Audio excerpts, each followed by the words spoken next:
எல்லாருக்கும் வணக்கம். தனுஷ்கோடியில் கிழக்காமலைக்கு போயிட்டு வந்து கழிச்ச மீன்களை வியாபாரிட்ட கொடுக்குறது தான் இன்றைக்கி நம்ம பார்க்க போகிறோம். வாங்க பார்க்கலாம்.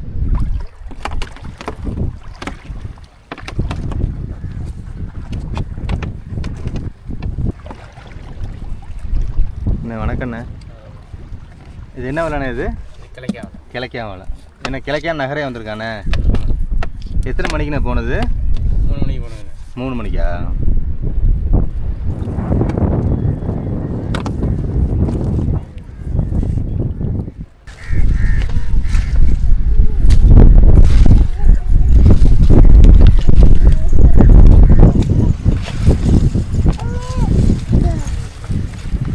என்னதான் அதிகாலையிலே போய் வலை விட்டு மீன் பிடிச்சிட்டு வந்தாலும் மீனவர்களுக்கான அன்றாட வருமானம் என்றைக்குமே கிடைக்கிறது இல்லைங்க. நீங்கள் பார்த்து மீன்களை வச்சு நீங்கள் கணக்கிட்டுக்கலாம்.